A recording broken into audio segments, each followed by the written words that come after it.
Come along, children. Now we're going to have a little music. Yo, what is up, guys? Welcome back to First Cut. This is our Oscar prediction board.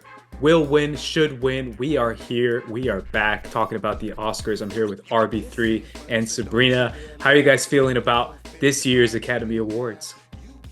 I think this is definitely a really fun year. I think we have some cool nominations. There's definitely the normal safe ones, but I think the awards race so far has been really interesting. So I'm super excited to get into it all with you guys.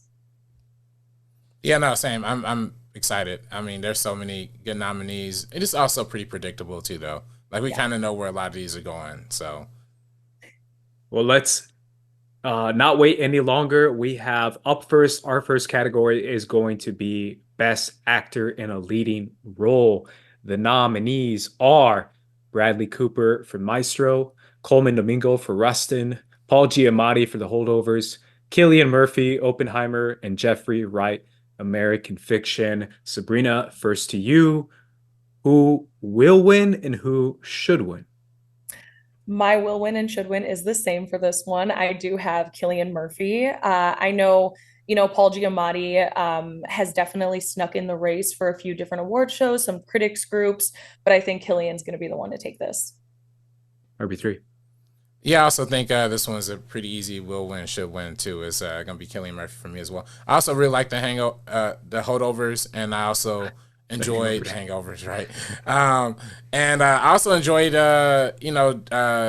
Rustin, from Coleman Domingo. Like that could be it would be nice if he would have been double nominated for this one and for Color Purple because they're both very different performances. So, but the will win, should win is Cillian Murphy.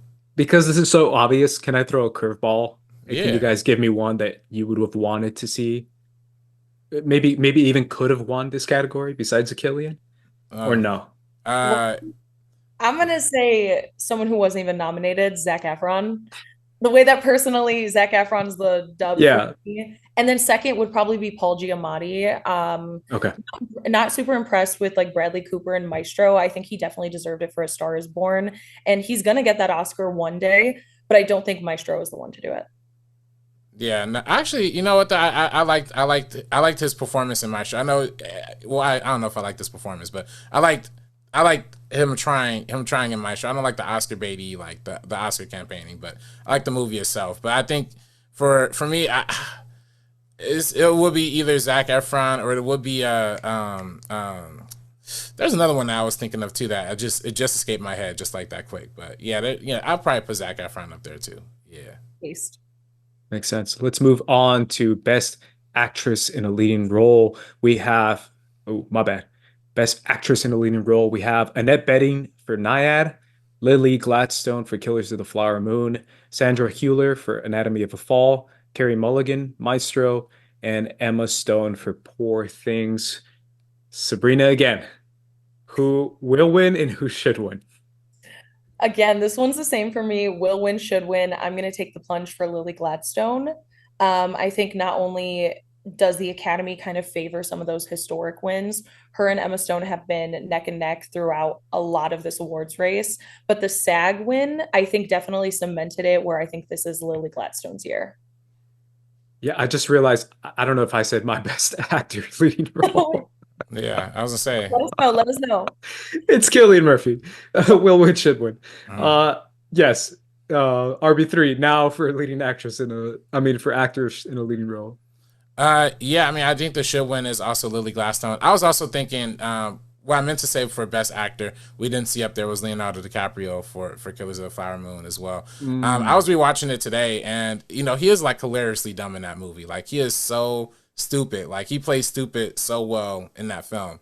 The more sinister side of it, is kind of unnerving too. But the amount of stupid that he puts into that performance is hilarious. But yeah, the should win is Lily Gladstone. I actually think Emma Stone might pull through with the win this time around, and I'm only saying that because there's been so much more momentum for Emma Stone. Like normally when somebody's going to win, there's usually like a pretty good sweep across the board. And we've seen a lot of sweeps this year, but that's the one category that's been kind of going back and forth. So that kind of makes me think the Academy would kind of favor Emma Stone, especially since she won for La La Land as well. So Yeah. That's I feel the exact same way. I'm nervous. I'm nervous because I think Lily should win, even though Emma is like razor close to her performance. But I feel like the Academy, I don't know, man. You know, the Academy's gonna Academy. They're just gonna do it. They're gonna mess it up at the very last second, and they're gonna give it to Emma. Not that it's a mistake to give it to Emma, but I feel like it is a mistake in the context of all of Lily's wins and the fact that she has been consistent enough in different award shows and that she has shown to be a performer that maybe doesn't have the same amount of spotlight that Emma Stone does have. And I really do feel like it would be a mistake if they don't give it to Lily Gladstone. So I'm kind of Mm. nervous as far as saying that she will win because I do feel like Emma Stone has a huge shot. But I'm still gonna say by this much, should win, will be Lily. Well, I will say though, this is the same Academy that when everybody thought it was a lock for Chadwick Boseman to win Best Actor for after he passed away, they gave it to Anthony Hopkins at the very end of the show, like expecting Chadwick Boseman to win, and they gave it to Anthony Hopkins, who wasn't even there. Well, I will say though too, one more thing is Sandra Huller's performance in Anatomy of the Fall, and the year that was a little, because Lily Gladstone has a very emotional performance and a historic performance. Emma Stone has a very showy performance and a very over the top performance, but what Sandra Holler does is probably the most believable performance of the year in terms of really getting on the edge and on nerve. Like I really truly by the end of the film did not know if she did the murder or not, if she was the murderer and whatnot. And she plays that so well, and I think that was a brilliant performance right there too. Absolutely 100% agreed. I was going to say the same thing. Going back to what you said, Andres, like as much as we are all celebrating Lily Gladstone, Emma was fantastic, and then Sandra Hüller was fantastic as well. Carrie and Annette, they were great for sure, but I feel like those are again some safe choices from the Oscars for nominations.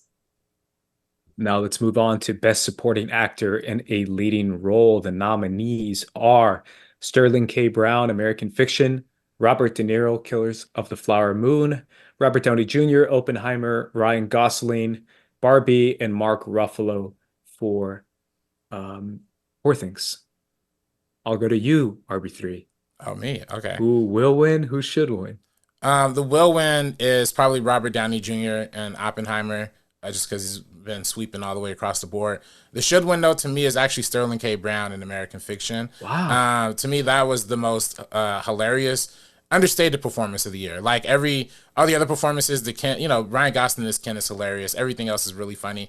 But Sterling K. Brown plays a real human being who's like suffering, who's dealing with things, who's coming out of the closet, but also still like trying to be a loving brother, but also an antagonistic brother as well. So many layers to that performance. Yeah. Sabrina, who will win? Who should win? Love that shout for Sterling K. Brown. Will win, agree with you 100%. Robert Downey Jr., that's a lock. My should win is actually Mark Ruffalo for Poor Things. I think his performance really stood out. I think it was perfectly comedic. I think it's so different. And it kind of honestly goes to the conversation with Robert Downey Jr. too. They were both in the MCU for so long, and I feel like we didn't get these just out there performances from them during that time. Robert Downey Jr. was doing like Doolittle and some interesting films like here and there. And now that they're able to branch out, I was really, really impressed by what Mark Ruffalo did with this film. I think people forget that these two guys come from a good acting background, though. Like they're really, really good actors. I mean, obviously, I don't know if you've seen Zodiac, Yeah. these two guys can nail it. And then obviously, if you've seen Spotlight with Mark Ruffalo, but even before that, Mark Ruffalo was doing some smaller projects back in the late 2000s. 90s to early 2000s. Yeah, Yeah. The kids are all yeah, right. kids are all right. With Annette Bening. Speaking of Annette Bening. Yeah. But I'm gonna echo that, Sabrina. I'm gonna say will win Robert Downey Jr., should win Mark Ruffalo. I'm gonna agree with you on that one for sure. Let's move Yeah. on to No Ryan best. Gosling. I was gonna say no Ryan Gosling. Nobody. I can't. I just can't give it to No. him. I could. I truly could, honestly. I would give it to Ryan Gosling. Like, He's so great. yeah, he's fantastic. He's amazing, but I don't know. It just feels wrong. Let's move on to best supporting actress. Best supporting actress. We have Emily Blunt in Oppenheimer, Danielle Brooks in The Color Purple, America Ferrera, Barbie, Jodie Foster, Nyad, and Devine Joy Randolph in The Holdovers. RB3 again. Who will win? Who should win? The will win is Divine Joy Randolph for the holdovers. The should win, honestly, for me, Emily Blunt and Oppenheimer. Like she really for a movie that's so male dominant, she actually found some ways to like steal some scenes, especially at the end when she was cutting back and forth with Jason Clarke. That was dope. That was dope. Sabrina. I really agree with you on Emily Blunt doing a fantastic job in a male-dominated film like that. But I am gonna go will win, should win, Divine Joy Randolph. I think honestly, my favorite part of this whole award season has been seeing her shine, her beautiful speeches, which it's all like politics and campaigning yourself. And I think anybody who sees her up on that stage talking about her career up until this point, talking about her inspirations, it's so sincere. It's absolutely stunning. And overall, she genuinely is my favorite performance on this list. And another cool thing is just when we're talking about this, she's in a lot of films and TV shows, and she's always the standout, even though she wasn't like anywhere near the leads. So like High Fidelity, even The Idol, the Sam Levinson show, Yeah. that she's like the only good part about that show. So I really, really love seeing her do amazing things. Yeah, I'm gonna echo everything you said, Sabrina. I think you nailed it. I'll go Divine Joy Randolph should win, will win as the choice for me as well for all the reasons you named. I think she's great. Let's move on to original screenplay, which I have here, definitely pulled up. We have Anatomy of a Fall by I don't know if I'm going to butcher these names, Justine Triet and Arthur Harari. The Holdovers, David Hemmingson. Maestro, written by Bradley Cooper and Josh Singer. May December, Sammy Birch. Past Lives, Celine Song. Who do you guys have as best original screenplay for will win, should win, Sabrina? I have will win Anatomy of a Fall. I think what they've done throughout this entire award season has been really incredible, even not being submitted for France and still garnering so much attention and so many nominations. I think this is the one that it's truly going to get. But my should win is Past Lives.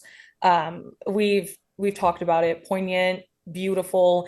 It's both of these two, honestly, are ones that out of all of the screenplays we've talked about really, really stick with you far after. Exactly what you were saying, RB3, when you're thinking about like, did she kill him? Did she not? Do we even care at that point? Like, what are our thoughts on this? They're both haunting. They're both beautiful. So I'd be happy with either of these. RB3. In terms of will win is Past Lives.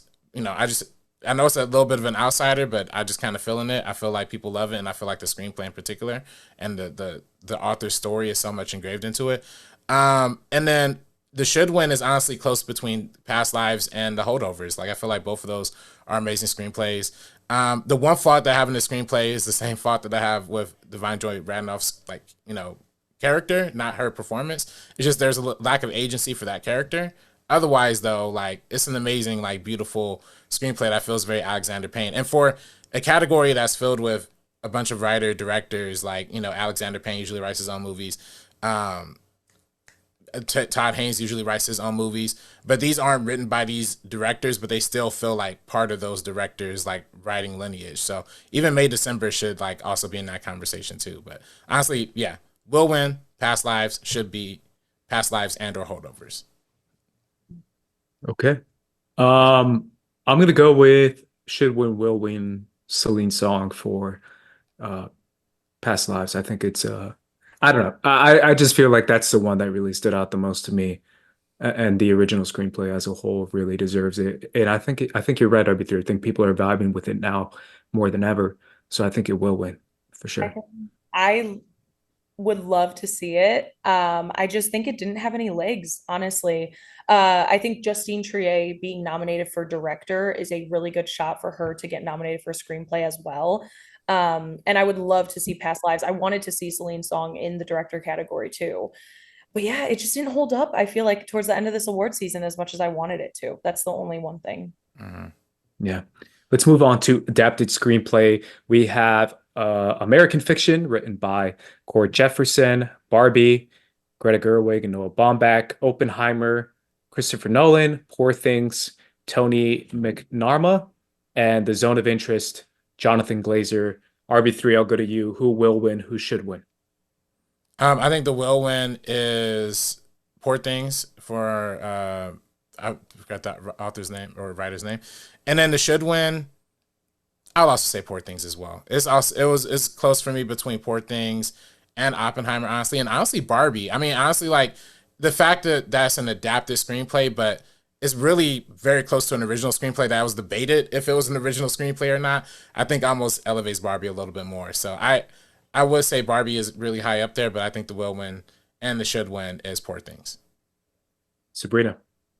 I think will win is actually American Fiction. I think audiences might take the exact opposite of this narrative that that film presents to the world and give it the adapted screenplay Oscar.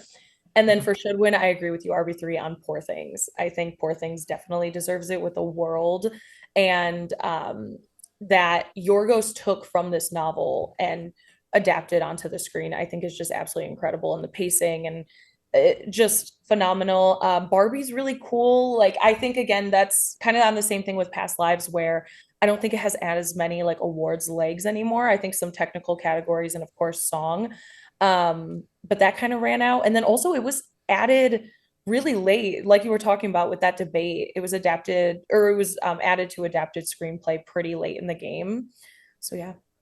Yeah, Go ahead. I was gonna say the only thing that holds Barbie back is the fact that it's such a studio blockbuster and writers are so pretentious they don't want to give that an award. Yeah. Yeah. Yeah, that's why I don't think it's gonna win. Um, I don't know. I kind of feel like this is such a throw up. I feel like it's just, I mean, you could tell me it's Oppenheimer and I'd be like, yeah. You could tell me it's American Fiction and I'd be like, yeah. But I feel like Poor Things is kind of gaining steam right now.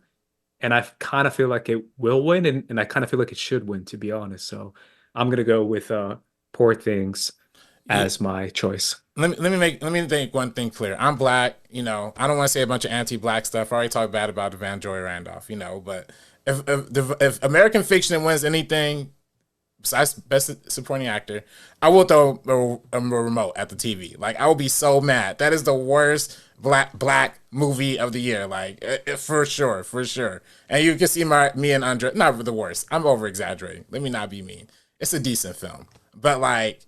It's like not even close to like Oscar territory. It's not even close to like good territory to me. It's good. It's good. Let me stop saying that.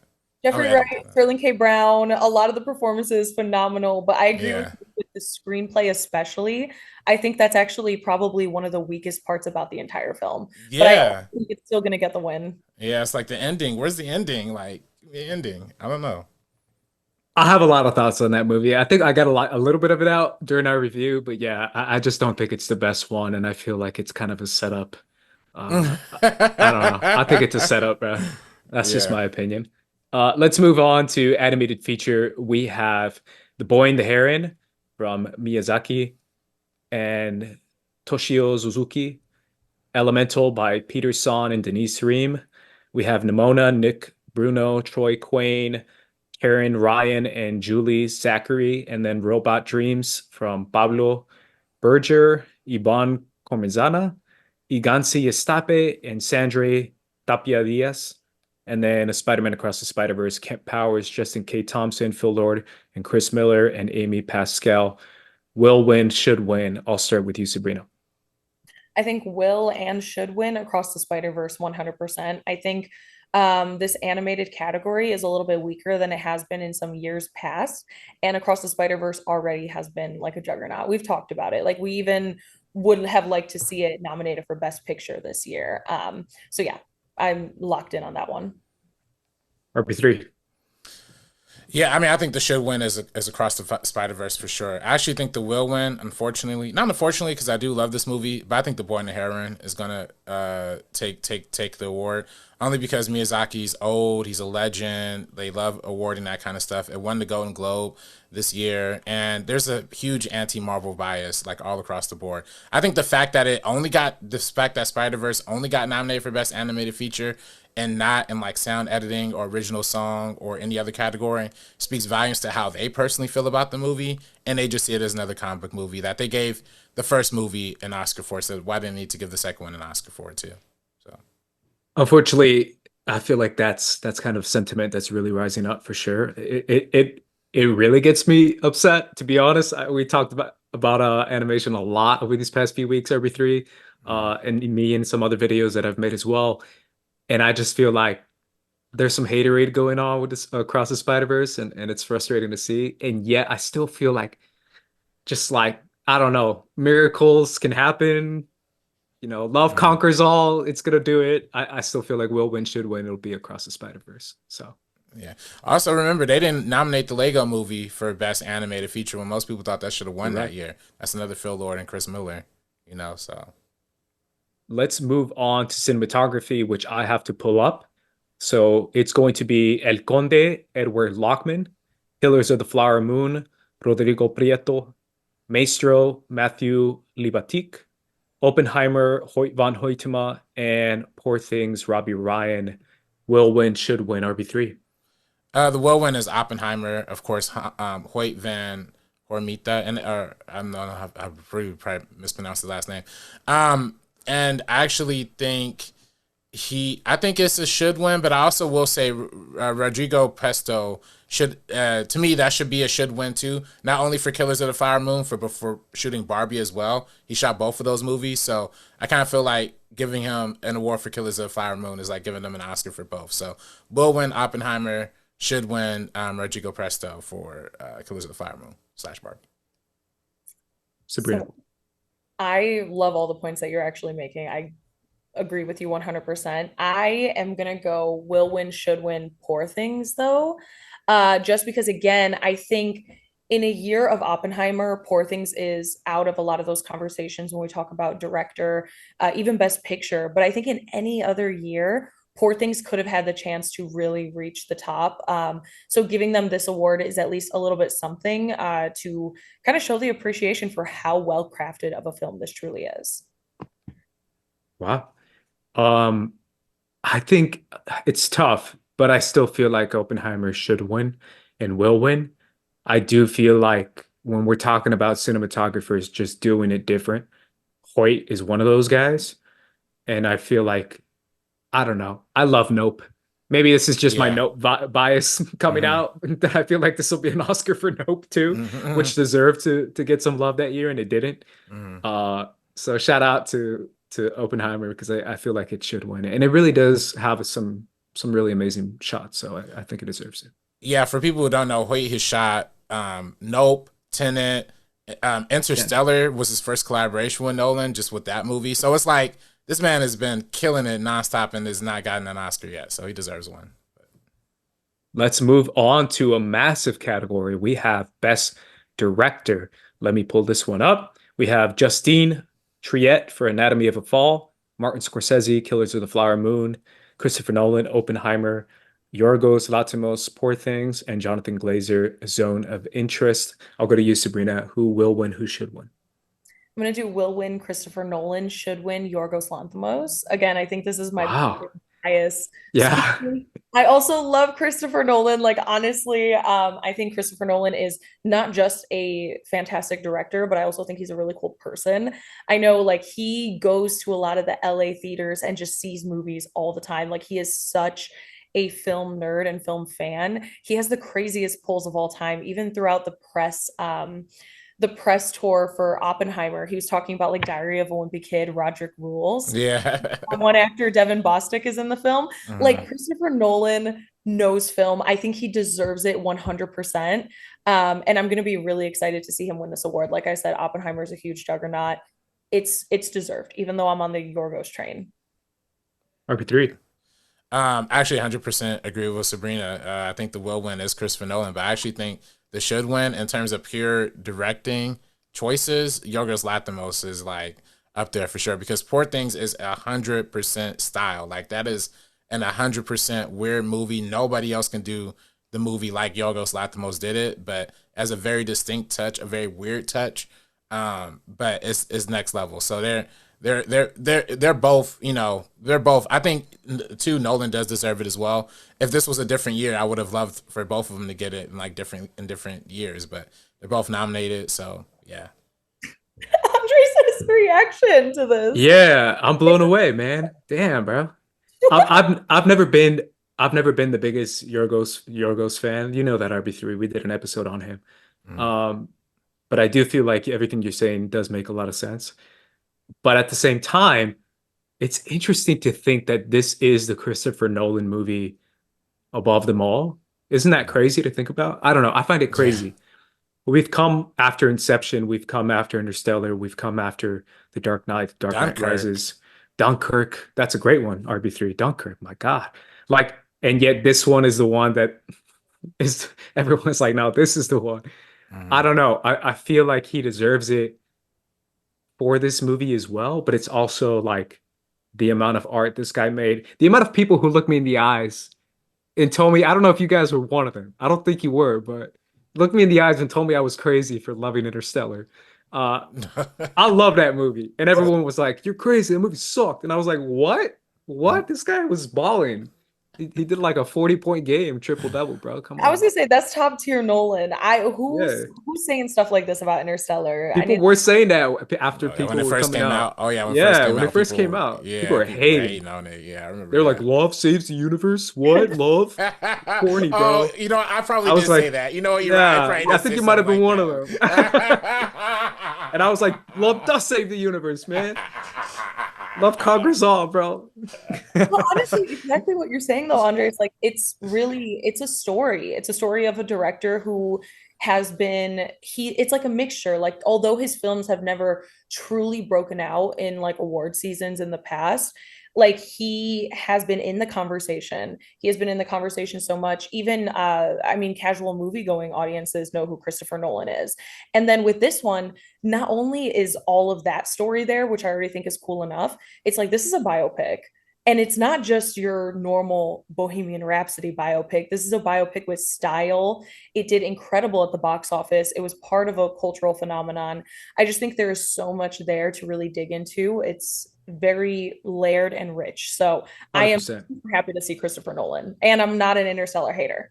And the fact that RB3 we said this during our review. I know, RB3, come on now. Yeah. But we said this during our review, but the fact that this is the most, even though he made Dunkirk, this is the most Christopher Nolan political film he's ever made. It's overtly in your face, literally about politics.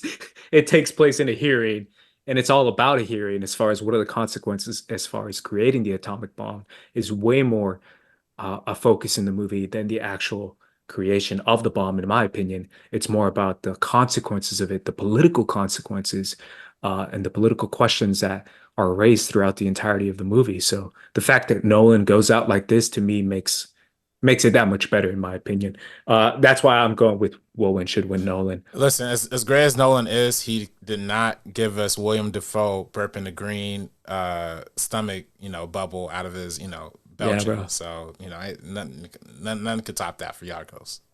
They both had this year. Let's just tell it like it is. Yeah. Both have their magnum opuses for sure. All right, let's move on to international feature film.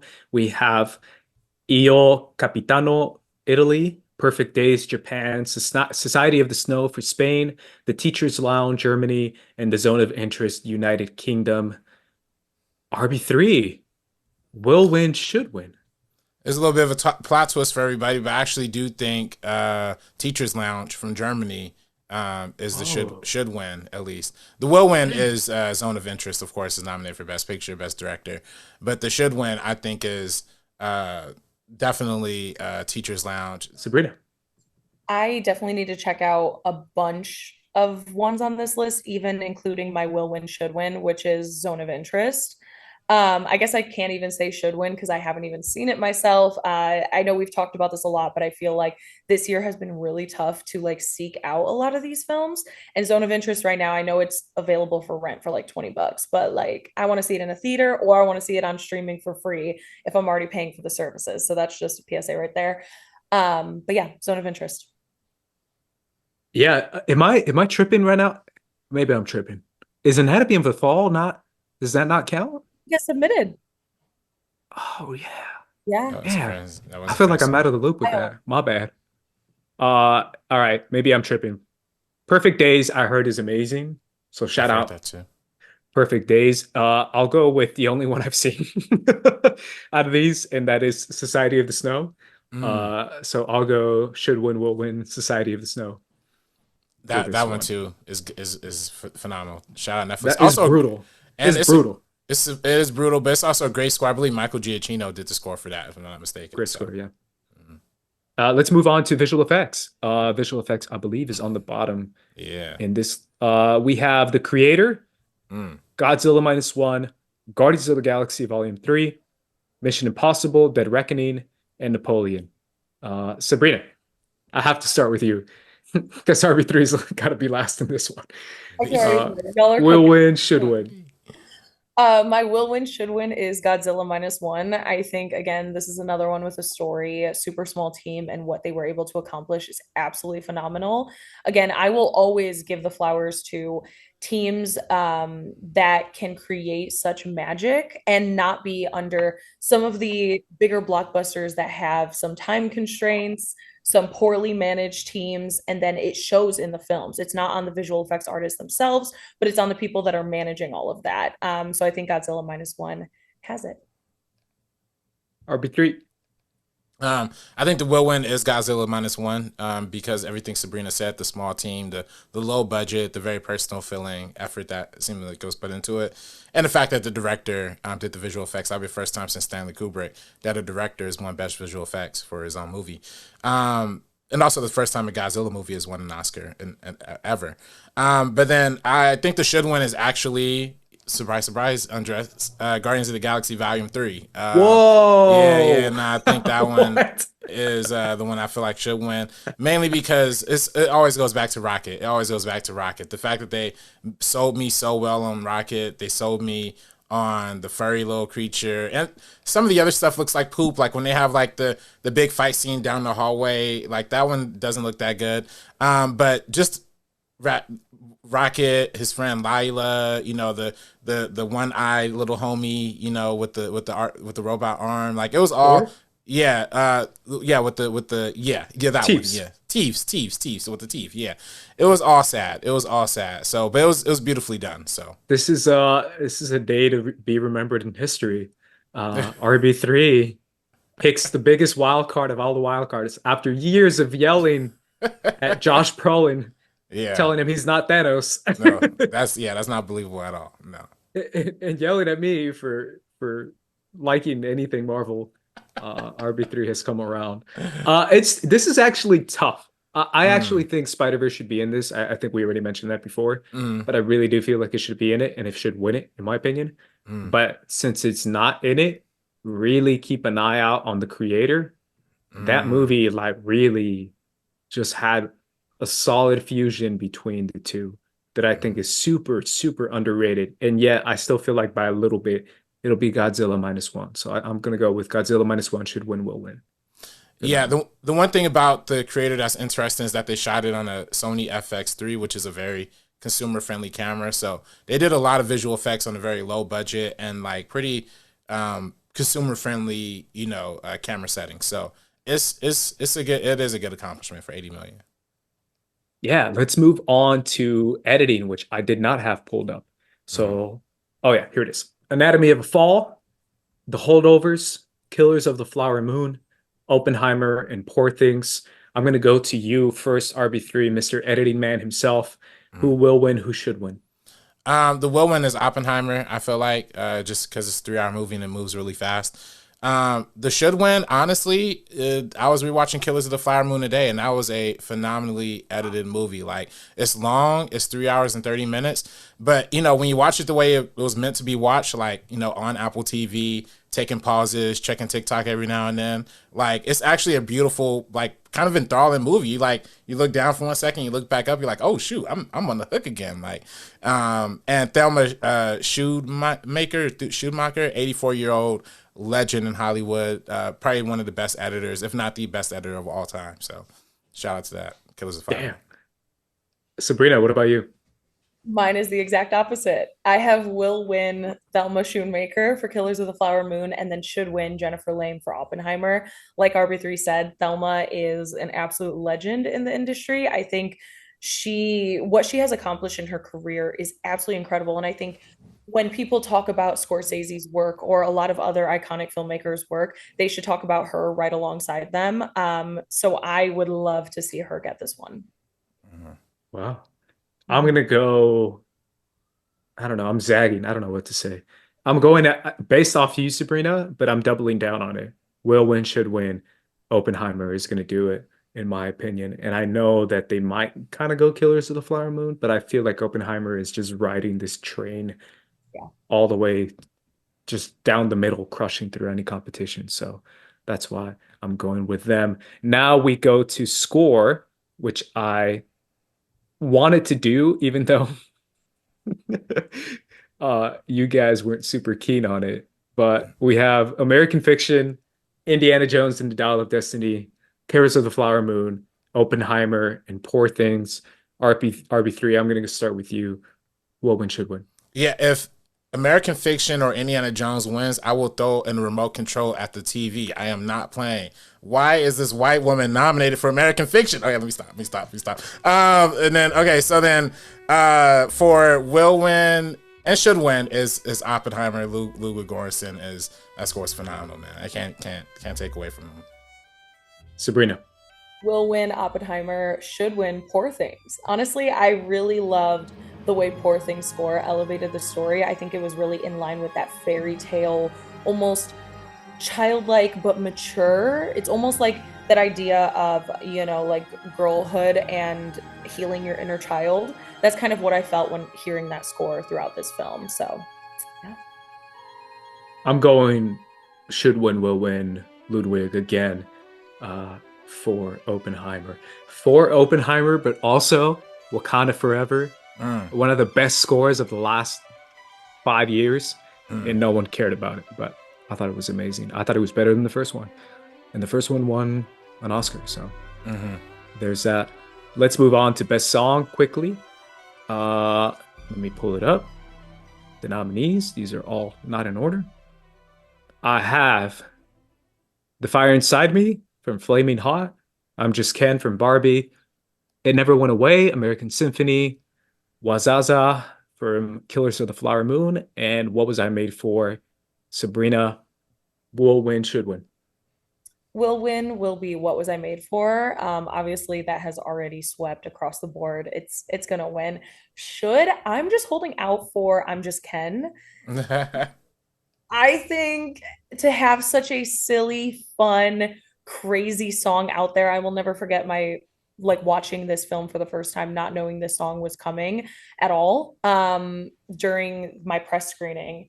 And just like the laughs and like reaction from everybody in the theater. I think that one was super special. So I'm gonna hold out for this one. And again, this will kind of be like a consolation for Ryan Gosling not getting that supporting actor win.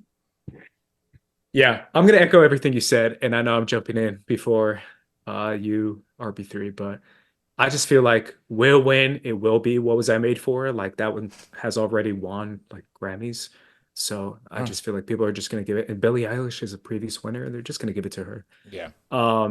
It's a great song, but it's pretty predictable in my opinion. But should win. I agree with you. I'm Just Ken came out of nowhere. That movie was not a musical. Like that movie was just vibes and having fun. And then all of a sudden it's a musical and you're just like, yo, this is lit. So that's why I'm going with I'm Just Ken should win. RB3. Yeah, the will win is obviously What Was I Made For, Billie Eilish. They love giving her awards. The should win for me is actually the song from Flamin' Hot, the Fire Within. There you go. Diane Warren. Because for one, they nominate Diane Warren every year, and she never wins. Like never wins. And I love Flamin' Hot. Like I should have. That was one I regret not putting on my honorable mentions of last year. But I actually love Flaming Hot as a movie. So I'd love to see that win an Oscar. I still feel like they slacked on so many. I don't know. I would have put Olivia in here, Olivia Rodrigo, as Can't Catch Me Now. I would have put Am I Dreaming? Across the Spider-Verse. I think this should have been in here. Oh yeah. Way more over a few of these. So That's just my opinion. Anyways, guys, oh, sorry, go ahead. I echo the Olivia Rodrigo 100%. I honestly think it's absolutely insane that that didn't get a nomination. Right? It's crazy. I could go on about it for 20 minutes, but It's weird. Let's move on to our final category. Wow, we're skipping costume. Uh, shout out. We're skipping costume. What do you want me to say? What would you have given best costume? What would you have Poor given? Things. Poor Things deserves best costume. Yes. Everyone's saying Barbie. You're wrong. It's Poor Things. Now let's move on to Best Picture. Unless you have a hot take about that, RB3. No, I 100% agree. Let's do Best Picture. We have American Fiction, Anatomy of a Fall, Barbie, The Holdovers, Killers of the Flower Moon, Maestro, Oppenheimer, Past Lives, Poor Things, and The Zone of Interest. Will win, should win. Sabrina. will win is Oppenheimer, of course, and my should win again is Poor Things. Echoing what I said earlier, I think in a different year, Poor Things would have been up for a lot more awards, a lot of the wins. So yeah, I mean, I'd be happy with so many on this list. Again, we've talked about Past Lives. Anatomy of a Fall, I think would be a really, really cool win on a different year. Barbie, there's no chance, but that would be really fun if that were to happen. So yeah, Oppenheimer and Poor Things. RB3. Yeah, I think the will win is Oppenheimer. And it's my number 2 movie of last year, or number 3. Well, number 2 and number 3 movie of last year. I think it should win. But just for the sake of discussion, actually we'll say Barbie should win. You know what I mean? Because the highest grossing movie of last year is we haven't had, I don't think there's ever been besides No Man's Land. We have to change the fact that No Man's Land and The Hurt Locker are the 2 movies that are nominated that are women directed movies that won Best Picture. Like, we have to change that fact. The No Man's Land and The Hurt Locker. We could do better than that, people. So I feel like Barbie is just a moment. It was a moment. People were in pink to the theater. I went to the theater one night. There was ladies in stilettos, like wearing all pink, complaining that there wasn't a bar at the movie theater mall. You know what I mean? So it was a moment. I appreciate that. Maybe it shouldn't win Best Picture, but I just think it would be, good for the year that was 2023, where Taylor Swift and Beyonce and Barbie pretty much saved our economy, so. X. This is the most economically forward-thinking. Capitalism should win because capitalism won. Hey, Issa Rae. Yeah, I don't know, man. I agree with you. It should be a better picture than The Hurt Locker or No Man's Land, and it should be Past Lives. Past Lives should win. It will be Oppenheimer, but Past Lives, Barbie. I'll go with Past Lives, bro. I don't know. I think it's a better film. So, and I feel like in a movie where spectacle was in a year where spectacle was definitely getting back to hitting their stride, it'd be kind of nice to give it to a smaller, independent, old school kind of movie like Past Lives. So that's why my should win is Past Lives, but it will be probably Oppenheimer. So yeah, well, I will say there is nice that there is 3 movies nominated this year that are from women directors, from Past Lives to Barbie and also Anatomy of a Fall, which is probably I should have gone with Anatomy of a Fall. That probably would have been more applicable. But it won Palme d'Or. We haven't seen a Palme d'Or win Best Picture since Pulp Fiction. Yeah, you're right. Yeah, that's a really good point. Yeah, Palme d'Or is always getting shaded. Did Parasite not win the Palme d'Or? I gotta look that up. Maybe it did. I could be wrong about that. Yeah. Ooh, good point.